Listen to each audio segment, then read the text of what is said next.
Welcome student. In this session, we'll discuss about ulnar artery. Ulnar artery is one of the terminal branch of brachial artery in the cubital fossa at the level of neck of radius. This is the larger than radial artery. Then this artery runs downwards obliquely in the front of forearm. You can see in the diagram. This one is the ulnar artery. This one is the ulnar artery. This artery runs downwards and forward obliquely. That the oblique course. That means in the upper 1/3 part of front of forearm, the ulnar artery runs obliquely towards the middle of medial margin of forearm. That means from the neck of the radius, this artery runs downwards, forward, obliquely up to the middle of medial margin of forearm. To the middle of medial margin of forearm. Then from the middle of the medial margin of forearm, this artery runs vertically downwards and near the lower part of on the lower part of front of forearm. This artery lies between the tendon of flexor carpi ulnaris and tendon of flexor digitorum superficialis.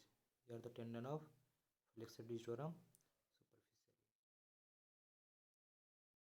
Okay, then here the course of ulnar artery. Then relation. The course and relation of ulnar artery in the forearm. First, the ulnar artery arises in the cubital fossa at the level of neck of radius, then runs downwards, forward obliquely up to the middle of the medial margin of forearm. This oblique part lies deep to the muscles. Those are arises from the common flexor origin. That means medial condyle of humerus. These are the lies deep to the muscle. First is the pronator teres and flexor carpi radialis, then palmaris longus, then flexor digitorum superficialis, then flexor digitorum superficialis. That means this ulnar artery is covered by a muscle. This is the pronator teres. Then another muscle is the flexor carpi radialis. Then next one is the palmaris longus. Then is the this one is the flexor digitorum superficialis. Flexor digitorum superficialis. That means the oblique part, the artery lies deep to the pronator teres muscle, flexor carpi pronator teres muscle, and flexor carpi radialis muscle, palmaris longus muscle, and flexor digitorum superficialis muscles. These all muscles runs superficial to the ulnar artery. Then this artery runs downwards. That means ulnar artery lies superficial to the flexor digitorum profundus muscle. Flexor digitorum profundus muscle lies superficial to the flexor digitorum profundus muscle. Then in the lower part of arm, this artery runs along the along the ulnar nerve. This is the ulnar nerve. Ulnar nerve lies middle to the lower part of ulnar artery. Middle to the lower part of ulnar artery. The upper part of the ulnar artery is the lies in the deep in muscles, and lower part of the ulnar artery becomes superficial. It lies between the in the lower part. The ulnar artery lies between the tendon of flexor carpi ulnaris and tendon of flexor digitorum superficialis. These are the tendon of flexor digitorum superficialis. Lies between the tendon of flexor carpi ulnaris tendon and tendon of flexor digitorum superficialis. This is the tendon of flexor digitorum superficialis. Then, then this artery on the medial side, upper part of the ulnar artery lies lateral to muscle. This is the muscle. This is the flexor carpi ulnari muscle. That means upper part of this artery is medially related with the flexor carpi ulnaris, and lower part of artery is medially related with the tendon of flexor carpi ulnaris. Tendon of flexor carpi ulnaris. Then these are the course. Then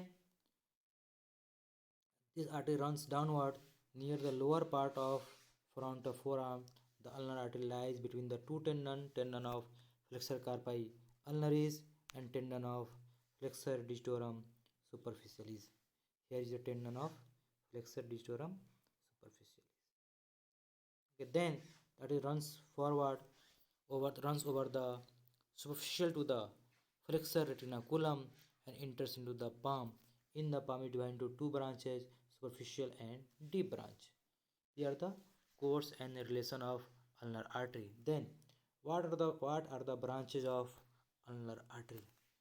In the cubital fossa here, you see here, the ulnar artery gives three branches.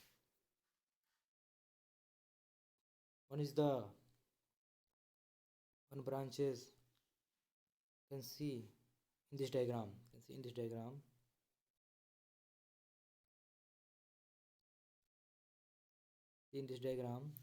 This one is the ulnar artery. It gives three branches. Two, this is one is the anterior ulnar recurrent branch. This is the posterior ulnar recurrent branch. This both branches arises from the ulnar artery on the medial side. On the medial side, these two branches arises from the ulnar artery. The anterior ulnar recurrent artery and posterior ulnar recurrent artery. The anterior ulnar recurrent artery runs upwards and runs in front of the medial epicondyle of humerus and associated with the inferior ulnar collateral artery. That means these are the anterior ulnar recurrent branch arises from the medial portion of ulnar artery, runs upwards and in front of the medial epicondyle of humerus, where is anastomosis with the inferior collateral branch of ulnar artery. The posterior ulnar recurrent arteries runs backwards and upwards behind the medial epicondyle of humerus and anastomosis with the superior ulnar collateral artery. Superior ulnar collateral artery. These are the superior ulnar collateral artery. They are the posterior. Then the third branch are common interossseous artery. They are the common interossseous artery. The common interossseous artery is only 1 centimeter long. This artery runs downwards towards the upper margin of interosseous membrane. Towards the upper margin of interosseous membrane. Here, this common interosseous artery divided into two terminal branches as a anterior interosseous artery, and as a posterior interosseous artery. Then this anterior interossseous artery runs over the anterior surface of interossseous membrane, and posterior interossseous artery runs backwards over the anterior margin of interossseous membrane and runs on the back side of forearm. That means runs this artery enters into the posterior compartment of forearm. Here, near the before entering the posterior compartment of forearm, the posterior interossseous artery give one branch. This is known as interossseous recurrent artery. This is known as interossseous recurrent. I see in this shadow. This is known as anterior interossseous recurrent artery. Before entering the posterior compartment of forearm, the posterior interossseous artery is give one branch. This is known as interossseous recurrent artery. This interossseous recurrent artery runs upwards and behind the lateral epicondyle of humerus, anastomosis with the middle collateral branch of profunda brachii artery. Middle collateral branch of profunda brachii artery. They are the branches of radial artery. First is the anterior. There are three branches arises from here: anterior ulnar recurrent artery, posterior ulnar recurrent artery. These both artery are help in the anastomosis formation of anastomosis around the elbow joint.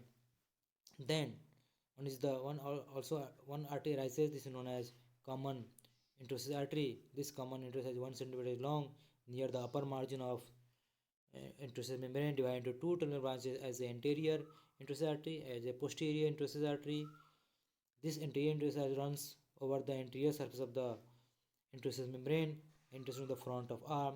The posterior interossseous artery runs on the back side and enters into the posterior compartment of forearm.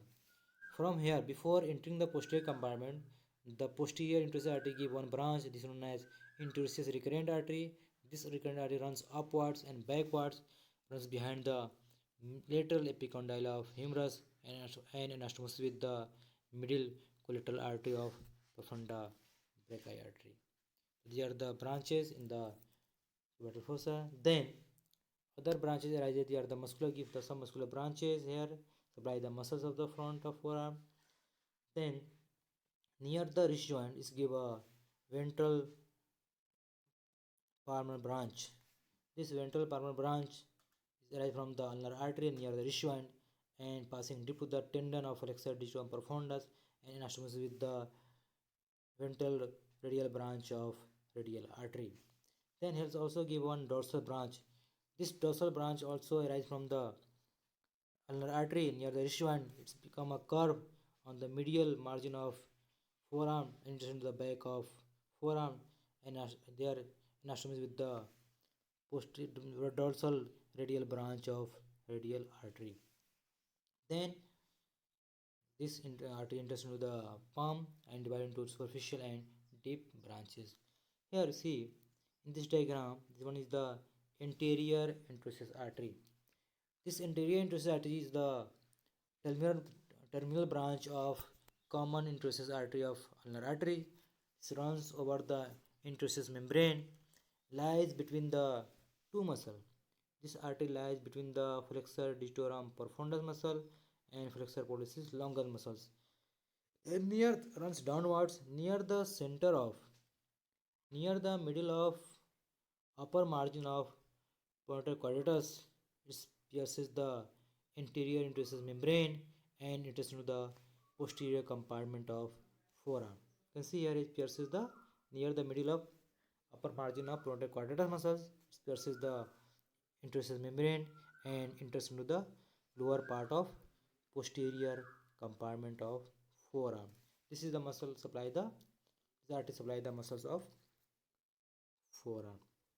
These are the in this session these are the course and relation and branches of ulnar nerve. In next session we will discuss the course and branches and relation of ulnar artery in the hand.